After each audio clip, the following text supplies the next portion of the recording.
주신 하나님의 말씀은 마가복음 4장입니다. 우리 같이 몸이 불편하지 않으시면 일어나서 말씀 받도록 하겠습니다. 마가복음 4장 35절부터 41절까지의 말씀 교독하고 41절은 함께 읽겠습니다. 제가 먼저 35절 읽겠습니다. 그날 저물 때에 제자들에게 이르시되 우리가 저편으로 건너가자 하시니 그들이 무리를 떠나 예수를 배에 계신 그대로 모시고 가매 다른 배들도 함께 가더니 큰 광풍이 일어나며 물결이 배에 부딪혀 들어와 배에 가득하게 되었더라. 예수께서는 고물에서 베개를 베고 주무시더니 제자들이 깨우며 이르되 선생님이여 우리가 죽게 된 것을 돌보지 아니하시나이까 하니 예수께서 깨어 바람을 꾸짖으시며 바다더러 이르시되 잠잠하라 고요하라 하시니 바람이 그치고 아주 잔잔하여 지더라. 이에 제자들에게 이르시되 어찌하여 이렇게 무서워하느냐 너희가 어찌 믿음이 없느냐 하시니 함께 읽겠습니다. 그들이 심히 두려워하여 서로 말하되 그가 누구이기에 바람도 바다도 순종하는가 하였더라. 아멘. 네, 자리에 앉으시기 바랍니다. 어렸을 적에 참 아이스크림을 많이 먹었던 기억이 있는데 제가 좋아했던 아이스크림 중에 하나가 이름이 메가톤바라고 있습니다. 메가톤바. 지금도 팔더라고요. 보니까 카라멜 향이 나는 또 쫀득쫀득한 이 아이스크림 맛과 식감이 참 좋아서 자주 먹었던 기억이 나는데 메가톤바가 어떻게 생긴지 모르십니까? 이렇게 생겼습니다. 네, 화면에 뭐 이걸 메가톤바를 제가 선전하기 위해서 나온 건 아니지만 왜 메가톤이라고 했을까? 이 메가톤 톤은 뭡니까? 질량의 단위 아니겠습니까? 메가라는 단어는 100만이라는 뜻이 담겨져 있습니다. 100만 톤이라는 것이죠. 왜 아이스크림을 100만 톤으로 만들었을까라는 생각이 드는데 메가톤 하면 거대한, 크다라는 의미가 담겨져 있지 않습니까? 핵폭탄급이다 하면 메가톤급이다라고 하기도 하는데 이런 큰 더위가 있을 때 이 아이스크림만 먹으면 메가톤급의 시원함이 찾아온다라는 그런 의미 속에서 이 메가톤바라고 쓰지는 않았을까? 제 뇌피셜입니다. 제 추측입니다. 아이스크림을 하여튼 맛있게 먹었던 기억이 납니다. 오늘 본문에 보면 이 메가톤이라는 단어가 나옵니다. 목사님 눈 씻고 찾아봐도 메가톤이라는 단어가 안 나오는데요. 아니 나옵니다. 37절에 보면 큰 광풍이 일어났다라고 할 때 이 큰이라는 뜻이 바로 메갈레라는 헬라어로 쓰는데요. 메갈레라는 이 헬라어는 메가톤의 어원이 되는 단어이기도 합니다. 메가톤급의 광풍이 일어났다는 것이죠. 근데 한 번이 아닙니다. 또 메가톤이라는 단어가 나오는데 39절에 보면은 아주 잔잔하여 지더라. 이 아주라는 말이 메갈레라는 단어를 씁니다. 앞에는 큰이라고는 단어를 썼지만 크게 잔잔하여 지더라라고 해도 뭐 이상이 없는 번역인 것이죠. 이 아주라는 단어도 메갈레라는 단어로 쓰는데 메가톤의 어원이 되는 말씀 아니겠습니까? 메가톤급으로 잔잔하여졌다라고 우리는 받아들일 수 있는 것이죠. 이 마가는 메갈레라는 이 단어를 통해서 오늘의 본문의 처음과 끝이 극적으로 역전됐던 이 상황을 잘 표현하고 있음을 우리는 본문에서 살펴볼 수 있어야 합니다. 바라옵기는 오늘 말씀을 통해서 우리 인생 가운데 만난 메가톤급의 위기가 있습니까? 메가톤급의 어려움이 있습니까? 하나님께서 오늘 말씀을 통해서 메가톤급의 평강으로 바뀌게 되는 은혜가 있기를 간절히 소망합니다. 오늘 말씀을 통해서 최근에 있었던 한국 사회의 메가톤급의 위기가 정말 메가톤급의 자유와 평화가 넘치는 나라로 바뀌게 되기를 간절히 또한 소망합니다. 그런 소망을 담아서 오늘 말씀을 좀 더 깊게 들여다보기를 원하는데요. 예수님은 4장에서 우리에게 무슨 말씀을 주셨습니까? 본격적으로 비유를 통해서 가르쳐 주셨어요. 바로 하나님 나라의 비밀을 알려주셨습니다. 지난 주간 우리가 말씀을 보았을 때 어떤 비유가 있었습니까? 바로 씨 뿌리는 자의 비유를 통해서 길가에, 돌밭에, 가시떨기 나무에, 또한 나무밭에, 그리고 좋은 땅에 떨어진 그 씨 뿌리는 자의 비유를 통해서 하나님 나라의 비밀을 우리에게 드러내 주셨습니다. 우리가 보진 않았지만 그 이후에도 등불에 대한 비유, 자라나는 씨에 대한 비유, 겨자씨 비유를 통해서 역시 하나님 나라의 놀라운 비밀의 역사를 우리에게 가르쳐 주셨습니다. 이것을 가르쳐 준 것뿐만 아니라 이제 어떤 한 사건을 통해서 이제 몸소 이것을 보여주고 계신 것이죠. 그 사건이 오늘 본문에 나와 있는데요. 이 비유를 마치시고 무엇을 하고 계십니까? 35절 말씀 우리 같이 한번 읽어보겠습니다. 시작. 그날 저물 때에 제자들에게 이르시되 우리가 저편으로 건너가자 하시니. 제자들의 예수님의 말씀을 듣습니다. 그리고 비유의 가르침을 받습니다. 아마 마음이 많이 뜨거웠겠죠. 웬만한 부흥 집회보다도 더 큰 예수님의 말씀을 듣고 큰 은혜를, 뜨거운 마음을 얻게 됩니다. 그러는 가운데 예수님은 그들에게 지시하십니다. 우리가 저편으로 건너가자. 그들은 지금 어디에 있습니까? 예수님은 이 가르침을 줄 때 바닷가의 배에 타 올라서 해변가에 있는 무리들에게 가르쳐 줬다고 지난주에 말씀을 드렸습니다. 예수님은 그 배를 타고 이제 다른 지역으로 이동하시게 됩니다. 제가 사진을 한번 보여드리면 성경학자들의 추측에 의하면 예수님은 아마도 가버나움이 근처에 있는 해변가에서 그 비유 말씀을 주셨을 거라 추측하고 있습니다. 그리고 5장 초반에 보면 거라사 지방에 이르게 되시거든요. 배를 타고 가버나움부터 거라사에 이르는 이 항로 속에서 사건이 터진 것이죠. 아마 몇몇 제자들은 배를 끌고 이 다른 지역으로 이동하는 것이 너무나 익숙한 일이었을 것입니다. 왜냐하면 야고보나 베드로 같은 자들은 다 어부였기 때문에 배 타는 것에 있어서는 일가견이 있었던 베테랑들이었습니다. 자신들의 경험을 바탕으로 바다를 건넌다는 것은 너무나 식은 죽 먹기였던 것이죠. 그런데 이렇게 익숙한 그 지역을, 이 바다를, 이 호수를 건널 때 무슨 일이 일어나게 됩니까? 36절 말씀에 보면 그들이 무리를 떠나 예수를 배에 계신 그대로 모시고 가매 다른 배들도 함께 하더니. 37절에 함께 읽겠습니다. 시작. 큰 강풍이 일어나며 물결이 배에 부딪혀 들어와 배에 가득하게 되었더라. 큰 광풍, 메가톤급의 광풍이 일어나게 된 것입니다.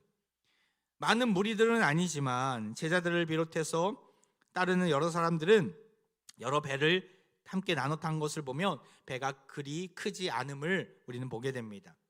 예수님을 가르치셨던 그 배에 올라 바다를 건너시게 되는데 큰 광풍이 일어났다. 이 크다, 메가톤의 어원이 된다 말씀드렸는데 메가톤급의 광풍이 찾아온 것이죠. 갑작스럽게 말입니다. 물결이 이리저리 부딪히며 배에 물이 가득하게 됩니다. 어느새 배는 엎치락뒤치락하며 파선할 위기에 이르게 됩니다. 사실 갈릴리 바다에서는 이런 일들이 흔한 일이었습니다. 갈릴리 바다, 갈릴리 호수라고도 하는데요. 실상은 사실 호수입니다. 히브리인들의 관념 속에서는 바다나 호수나 같은 곳으로 치기 때문에 때로는 바다다, 호수다라고 이야기하지만 사실 민물 호수입니다. 이 갈릴리 호수, 게네사렛 호수라고도 불리는데 이 갈릴리 호수는 해수면보다 약 200m나 아래에 있던 낮은 호수였습니다. 주변에는 높은 산들이 많았거든요. 특별히 가장 높은 산은 어디입니까? 바로 이스라엘 북쪽에 있는 헐몬산입니다. 헐몬산에서 불어오는 차가운 바람이 갈릴리 호수에 부딪히면서 돌풍이 일어나는 것은 다반사였습니다. 이 돌발적으로 불어오는 광풍 속에서 속수무책으로 배들은 휘청거리게 된 것이죠. 그렇다면 베드로와 야고보는 베테랑들 아니겠습니까? 어부로서 바닷길을 누구보다도 잘 알던 자들 아니었습니까? 그런데 예수님이 가자고 했을 때 왜 이들은 머뭇거리지 않았을까요? 이들은 자신의 경험을 믿었던 것이죠. 이 정도쯤이면 충분히 우리가 버틸 수 있을 거야. 자신들의 경험과 또한 배를 다루는 기술을 의지하면서 주님의 말씀 가운데 순종했던 것이죠. 그럼 이때 예수님은 무엇을 하고 계셨습니까? 바로 고물에서 베개를 베고 잠을 자고 계셨습니다. 그럼 고물이라는 말은 무슨 고물상할 때 고물이 아니라 배의 후미를 의미합니다. 후미를. 배 뒤쪽에서 주무셨다라는 거예요. 이 마가복음에만 나와 있는 표현인데 아마도 예수님은 인간의 육체의 몸을 지니신 분 아니겠습니까? 새벽부터 한나절 동안 오후 저녁 내까지 온 힘을 다해서 기도하시고 가르치시고 병자들을 치유하시고 귀신을 내쫓는 일에 여념이 없으셨기에 너무나 피곤해 하셨던 것이죠. 그래서 배 후미에서 고물에서 주무시고 계셨습니다. 제자들이 지금 처한 상황은 어떤 상황입니까? 메가톤급 광풍으로 인해서 물이 들어오고 배가 휘청거리고 너무나 심각한 상태 아닙니까? 그들의 마음 가운데 어느새 큰 공포가 찾아오게 됩니다. 이러다 죽을 수 있겠구나 하는 마음이 든 것이죠. 그럼 우리 이 대목에서 우리는 좀 이상하게 생각할 수 있어야 합니다. 지금 그들은 요나처럼 하나님으로부터 불순종해서 죄악의 자리에 있다가 하나님의 심판 아래 어려움을 당한 것입니까? 그들은 예수님의 말씀에 열심히 순종했어요. 예수님이 저편으로 가자라고 할 때에 예수님의 말씀에 순종하면서 같이 따라가다가 이 어려움을 당하게 됩니다. 더군다나 그들은 예수님의 말씀 가운데 지금 너무나 충만했어요. 말씀에 너무나 기쁘다. 이 말씀을 받으니까. 그 말씀의 씨앗이 막 뿌려진 때였어요. 너무나 성령 충만한 때 아니겠습니까? 누구보다도 가까이서 예수님의 곁에서 친절하게 들려주시는 그 말씀을 들은 때였습니다. 얼마나 황홀했을까. 너무나 기분이 좋고 만족함이 있었을 것입니다. 그래서 예수님을 따라가기로 마음먹고 배에 올랐는데 그 과정 속에서 무엇이 찾아온 거예요? 메가톤급 광풍이 찾아온 것입니다. 감당하기조차 버거운 어려움이 찾아온 것이죠. 어찌해야 될지 몰라 너무나 막막한 위기를 경험하게 된 것입니다. 우리도 이런 때가 있지 않습니까?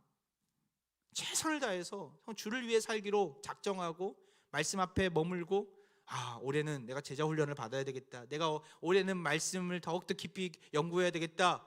여러 교육과 훈련의 자리에서 가정교회 모임도 누구보다도 열심히 새벽 기도회나 모든 집회에 빠짐없이 참여하고 하나님의 말씀 가운데 충만함으로 나아가는 그때에 늘 일들이 승승장구하며 잘 돼야 되는데 때로는 순종했을 그때에 어려움이 찾아올 때가 있는 것이죠. 최근에 한 안타까운 그 선교사님의 소식을 제가 듣게 되었는데요. 우리 교회에서 이제 후원하고 있는 키르기즈스탄에서 사역하시는 우리 김동학 선교사님의 이야기입니다. 우리 시니어 가정교회, 우리 부흥이나 헤세드에서 지원하고 있는 선교사님이신데 이제 아이들이 그 오지에서 있다 보니까 어떤 학교나 또 국제학교나 어떤 그러한 학교의 혜택을 못 받고 그냥 홈스쿨링을 했었거든요. 그러다가 이제 한국에 검정고시 시험을 치러 이번에 어저께 검정고시가 있었거든요. 전국적으로 검정고시 치러 이제 몇 주 전에 온 거예요. 근데 이제 사모님이 아이들, 특별히 이제 셋째 아들이 초등학교 6학년 되기 때문에 그 아들이 이번에 이제 초등학교 졸업 이제 검정고시를 치러 같이 왔는데 사모님도 좀 몸이 좀 안 좋고 아이도 몸이 좀 그래서 사모님 먼저 이렇게 진료를 받는데 안타깝게도 갑상선 암 가운데 이게 있게 된 거예요. 뭐 갑상선 암이라 하면 요즘에 워낙 흔하기도 하고 뭐 착한 암이다 뭐 이런 얘기도 하지만 사실은 선교지에서 이게 뭐 계속해서 한국에 올 수도 없고 어쩌다 한번 진료를 받는데 또 그러한 진단을 받게 되니까 너무나 당황스러운 일이 아닐 수가 없는 것이죠. 사역에 또 많은 제한이 될 수밖에 없는 상황이 벌어진 것입니다. 수술을 해야 되나 말아야 되나 이런 와중에 또 덮친 데 덮친 격으로 이번에 검정고시 보러 온 이 셋째 아들이 하늘이라는 아이인데 이 진행성 전신경화증이라는 희귀 질환을 또 진단받게 된 것입니다. 이 진행성 전신경화증은 몸이 굳는 거거든요. 근데 지금 폐까지 이게 진행이 됐다라고 이야기를 들은 거예요. 청천벽력과 같은 소식을 접한 것 아니겠습니까? 한국에 검정고시 보러 왔다가 아내는 갑상선 암에, 아이는 전신경화증, 이 진행성 이 희귀병에 이 진단을 받고 너무나 얼마나 황당한 일을 겪었는지 모릅니다. 얼마나 힘들까. 근데 사실 이 김동학 선교사님은 제 대학교 선배님이신데 제가 이제 학부 때 그분이 이제 신대원 들어가는 그 찰나에 제가 그 집에서 그 총신대학교 앞에 있는 자취방에서 몇 번 많이 이렇게 거기서 자기도 하고 또 그분으로부터 좋은 이야기도 참 많이 들었던 때가 있었습니다. 근데 이분 같은 경우 참 이렇게 너무 신실한 분이신데 신대원 1학년 때 목회자가 되기 위해서 선교사가 되기 위해서 준비하는 과정 가운데 하나님께서 주신 뜨거운 선교의 열정이 가득해서 내가 그냥 여기 한국에서 공부하기보다는 바로 그냥 나가야 되겠다. 그래서 신대원 1학년을 중퇴하고 바로 나가신 분이세요. 러시아 우스리스크, 저기 블라디보스톡에서 더 시골로 들어가면 우스리스크라고 나오는데 거기서 이제 북한으로 감자 보내는 그 북한 사역을 하셨거든요. 남서울 은혜교회 홍정길 목사님과 연락이 돼서 미랄 단체랑 함께해서 그 북한 사역을 열심히 하시다가 거기서 협동조합을 만들고 농장을 만들고 까레이스키들 우리 동포들과 함께 그 농작물을 만든 다음에 그것들을 다 이렇게 북한으로 보낸 사역을 열심히 하셨거든요.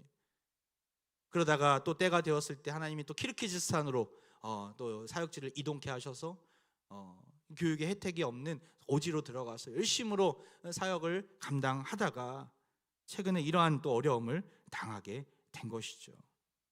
얼마나 마음이 아픈지.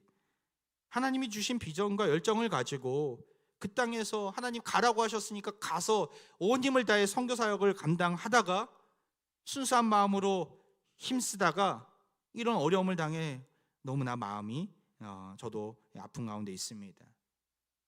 우리가 주의를 하다가 주님 말씀에 순종하다가 이러한 큰 메가톤급 광풍을 경험할 때가 있습니다. 주님의 뜻 가운데 나아가지만 때로는 이해할 수 없는 고난을 경험할 때가 있습니다. 우리는 이런 고난 앞에서 어떻게 해석을 해야 합니까? 제자들도 마찬가지였죠. 예수님이 저편으로 가자 순종했어요. 가다가 큰 광풍을 만난 것입니다. 왜 이런 어려움이 찾아온 것입니까? 예수님의 말씀을 보면 우리는 그 광풍을 어떻게 이겨내야 될지를 알 수 있게 되는데요. 제자들은 큰 광풍을 인하여서 그 광풍을 만남으로 죽음의 위기를 경험하게 됩니다. 옥신각신 자기들의 기술과 경험치와 또한 힘으로 옥신각신 발버둥 치지만 잘 해결되지가 않습니다. 그제서야 죽을 고비 가운데 있을 그제서야 주님이 보이게 됩니다. 38절 말씀, 예수께서는 고물에서 베개를 베고 주무시더니 제자들이 깨우며 이르되 선생님이여 우리가 죽게 된 것을 돌보지 아니하시나이까 하니. 제자들은 배 후미 고물에서 주무시고 있는 예수님을 깨우며 이렇게 말합니다. 선생님 우리가 죽게 되었습니다. 왜 우리를 돌보시지 않습니까? 예수님은 그들의 간절한 호소를 들으시면서 그제서야 조금씩 그 문제를 해결하십니다. 그들은 처음부터 주님의 돌보심을 신뢰하지 않았어요. 그래서 따지듯이 주님께 항의하는 것입니다. 결국 예수님은 그들의 외침을 듣고 그들의 바람대로 이렇게 명하십니다. 39절 말씀 우리 같이 한번 읽어볼까요? 시작. 예수께서 깨어 바람을 꾸짖으시며 바다더러 이르시되 잠잠하라 고요하라 하시니 바람이 그치고 아주 잔잔하여 지더라. 아주 잔잔하여 지더라. 바람과 바다를 창조하신 분 아니겠습니까? 그리고 꾸짖으시고 그를 바람과 바다를 향해서 선포하십니다. 잠잠하라 고요하라. 그러니까 무슨 일이 일어납니까? 아주라는 단어가 뭐라고요? 메가톤급이라는 거예요. 메가톤급으로 잔잔하여 졌다라는 것이죠. 한순간에 메가톤급 광풍이 메가톤급 잔잔함으로 바뀌게 된 것입니다. 죽을 것만 같은 그 위기가, 그 어려움이 예수님의 말씀 한마디로 인해 언제 그랬냐는 듯이 아주 평온함으로 바뀌게 된 것입니다. 그리고 예수님은 이 문제의 원인, 이 두려움의 원인이 어디에 있는지를 제자들에게 가르쳐 주십니다. 문제의 원인은 광풍에 있지 아니하다는 것입니다. 40절을 한번 볼까요? 이에 제자들에게 이르시되 어찌하여 이렇게 무서워하느냐? 너희가 어찌 믿음이 없느냐 하시니. 무서움과 두려움의 원인이 어디 있다고요? 광풍에 있지 않고 너희들의 믿음에 있다라는 것이죠. 믿음이 없기 때문에 두려워하고 무서워했다라는 것입니다. 여러분, 여기서 말하는 믿음은 무엇일까요? 어떤 믿음을 가리킵니까? 히브리서 11장 6절에 중요한 포인트가 되는 말씀이 있는데요. 같이 읽어보겠습니다. 시작. 믿음이 없이는 하나님을 기쁘시게 하지 못하나니 하나님께 나아가는 자는 반드시 그가 계신 것과 또한 그가 자기를 찾는 자들에게 상 주시는 이심을 믿어야 할지니라. 할렐루야. 이 믿음이 뭐라고요? 반드시 그가 계시다라는 거예요. 하나님이 계시다라는 거예요. 이 세상 만물을 주관하시고 창조하신 하나님이 나와 함께 하신다는 이 믿음, 그를 찾는 자들, 간구하는 자들에게 반드시 상을 주신다. 상 주신다는 것은 뭐 보상해 주신다라는 말 뛰어넘어서 그 문제를 해결해 주신다라는 거죠. 그 믿음을 가지고 나아갈 때에 하나님은 기뻐하시고 문제를 해결해 주신다는 겁니다. 이 믿음이 없었기에 그들은 순식간에 메가톤급 광풍이 불어닥쳤을 때 주님을 원망하며 죽겠다고 아우성 친 것입니다. 큰 공포감과 두려움에 휩싸여 예수님이 사실 직전에 말씀하지 않으셨습니까? 길가에 떨어진, 돌밭에 떨어진, 또한 가시떨기 나무 아래 떨어진 그 모습들을 보면서 세상의 염려와 걱정과 근심들, 환난과 박해가 왔을 때에 믿음이 없으면 뿌리를 내리지 못하며, 말씀에 뿌리를 내지 못하며 타버리고 사라져버리고 누가 집어간다, 마귀가 집어간다, 이걸 분명히 말씀해 주셨어요. 그리고 그것을 실제로 큰 광풍이 일어나는 바다의 자리에, 한 자리에서 한가운데서 보여주고 계신 거예요. 근데 그들은 그 말씀을 까마득하게 잊어버리고 말씀 따로 삶 따로의 자리에 있는 것이죠. 뜨거운 태양과 같은 큰 광풍이 불어온다라고 의심하지 말았어야 했는데, 예수님이 주신 이 약속의 말씀을 붙들고 나아갈 때 열매를 풍성하게 맺게 될 것임을 확신했어야 되는데 그들은 주님을 신뢰하지 않았습니다. 위기가 찾아오니 그런 믿음 없는 모습들이 여실히 두려움과 또한 공포감으로 드러났던 것이죠. 고난이 찾아오니 바람과 바다를 창조하시고 주관하시는 주님이 보이지 않고 길가에 뿌려진 씨앗처럼, 돌밭에 뿌려진 씨앗처럼 금방 말라 비틀어진 것입니다. 큰 광풍으로 인해 흘러들어오는 물만 보면서 발을 동동 구르고 있었을 뿐입니다. 사랑하는 화평가족 여러분, 이 믿음 없는 제자들의 모습은 혹시 나의 모습은 아닙니까? 매 주일마다 선포되는 말씀 앞에 그래, 맞아, 그렇지, 아멘, 맞습니다 라고 고백하고 동의하고 기쁨으로 받지만 집에 들어서자마자 언제 그랬냐는 듯이 또 다른 큰 광풍으로 인해서 걱정과 근심의 자리에서 우리는 한숨을 푹푹 내쉬고 있지는 않습니까? 걱정과 근심의 그림자가 우리를 뒤덮고 있지는 않습니까? 삶의 자리에서 광풍과 같은 위기와 어려움을 당할 때 주님은 찾지 않고 세상 방식을 찾아가기에 여념이 없는 우리의 모습은 없습니까? 그러다가 실패하고 낙심하며 주님을 원망하는 자리까지 이르지는 않습니까? 출애굽한 이스라엘 백성들이 그러했잖아요. 하나님께서 그들에게 가나안 땅을 보여주시면서 불기둥과 구름기둥을 날마다 보여주시면서 내가 너희들과 함께한다 라는 것을 끊임없이 말씀해 주셨지만, 심지어는 모세를 통해서 하나님의 법궤를 주시면서 이 말씀대로 살아갈 때 너희들에게는 놀라운 은혜가, 축복이 임할 것이다 말씀해 주셨지만, 저들은 배고픔과 갈증 앞에서 두려워하며 원망하며 특별히 가나안 민족을 바라보며 불평과 원망을 쏟아냈던 것이죠. 왜 우리를 애굽에 그냥 내버려 두지 출애굽시켜서 이 고생을 하게 한단 말인가 하면서 하나님을 원망하게 됩니다. 날마다 경험하는 만나를 먹으면서 그것을 마치 당연한 것처럼, 평범한 것처럼 취급해버렸던 그 모습 속에서 하나님을 신뢰하지 않았던 것이죠.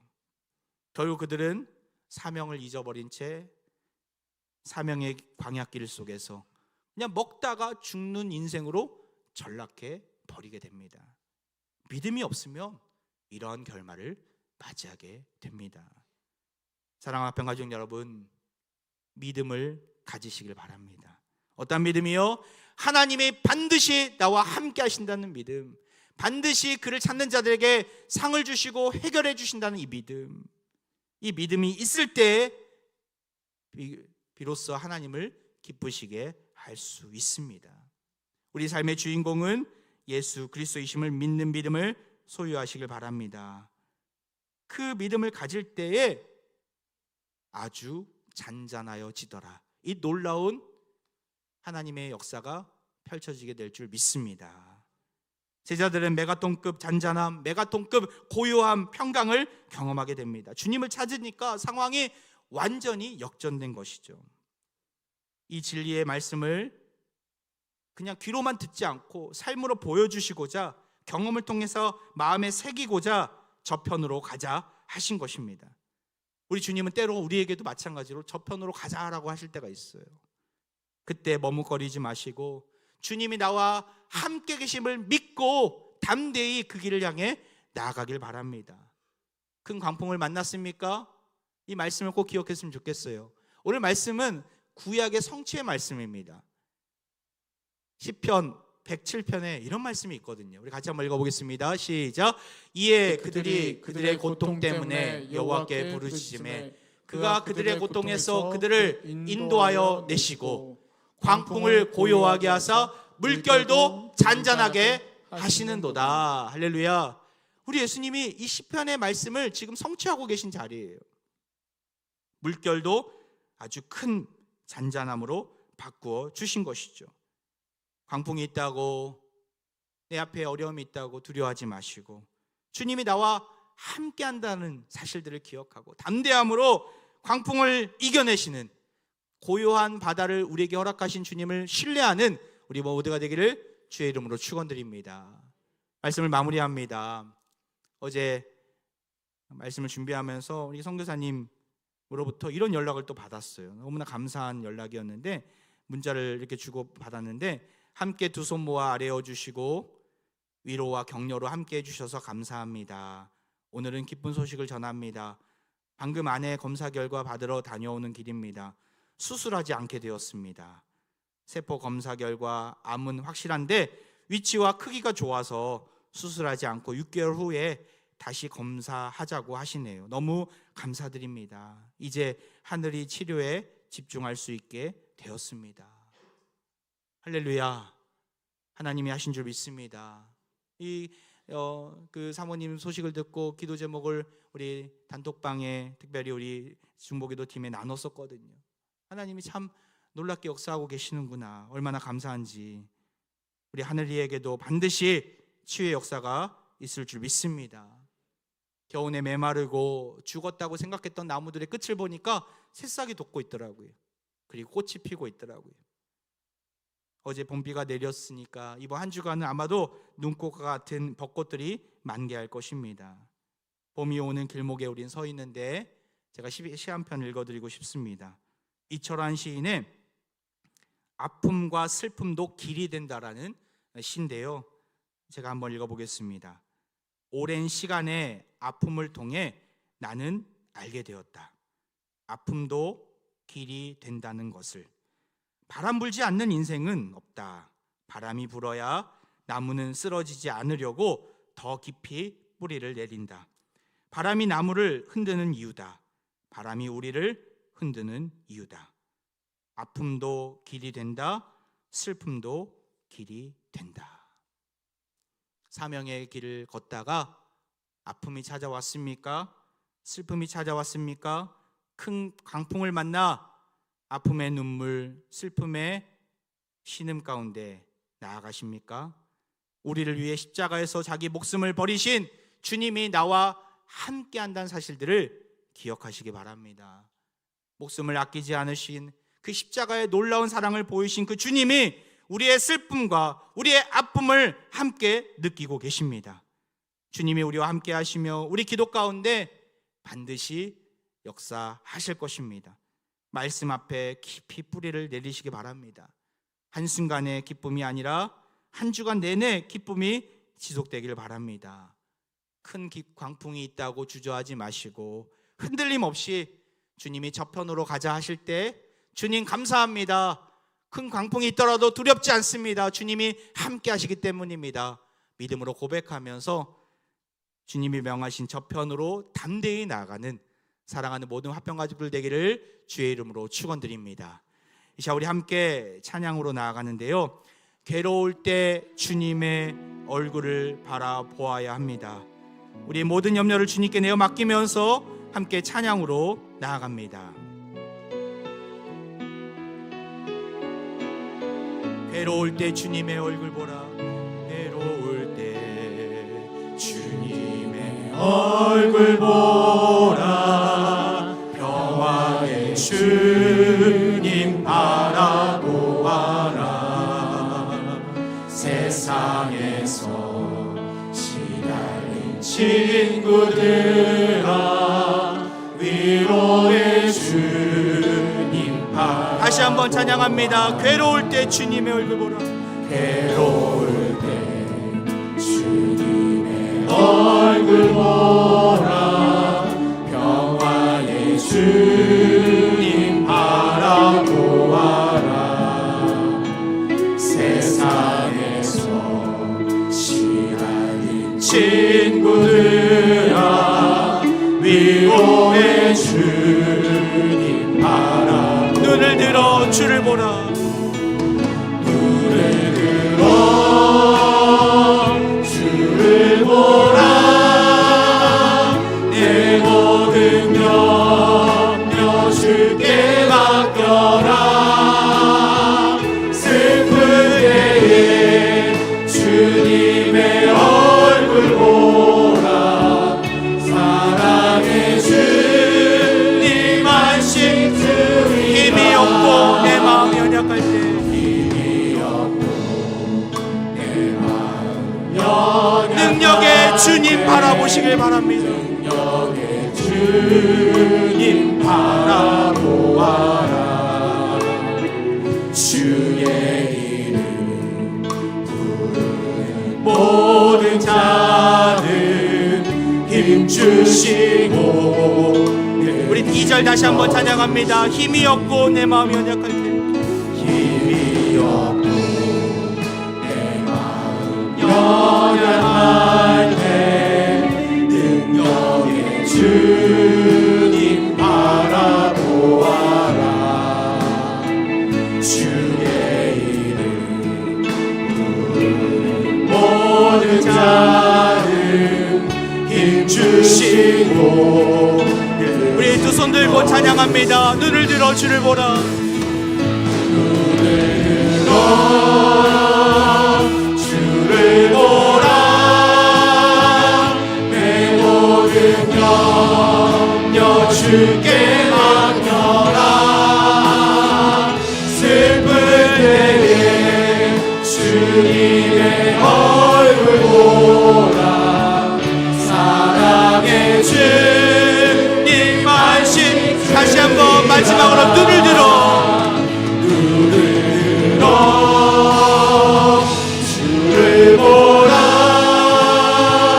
내 모든 염려 주께 맡겨라.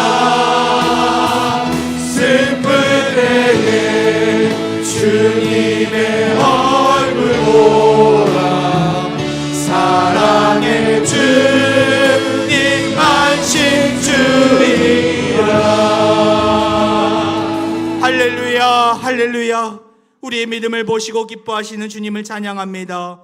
오늘도 우리 인생 가운데 큰 광풍을 만났지만 다시금 믿음을 가지고 담대히 일어서게 하심을 감사드립니다. 이전에 우리의 모습은 너무나 연약했습니다. 질병이라는 광풍, 가난과 여러 관계의 어려움이라는 광풍을 만나 두려워했던 우리의 연약함을 이 시간 긍휼히 여겨 주옵소서.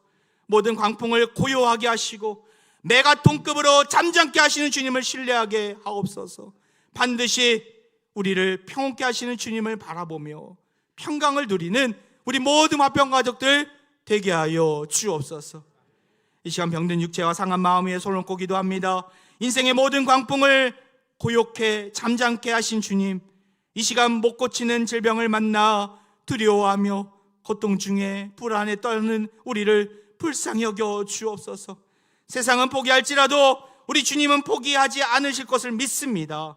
주님께 간절히 간구하오니 우리를 긍휼히 여기시사 완벽하게 완전하게 회복시켜 주옵소서. 주님께 간절히 간구하오니 깨끗함을 얻고 주님이 지시하신 저편으로 건너가게 하옵소서. 모든 믿는 자들에게 완벽한 승리를 약속하신 예수 그리스도 이름으로 간절히 기도하옵나이다. 아멘.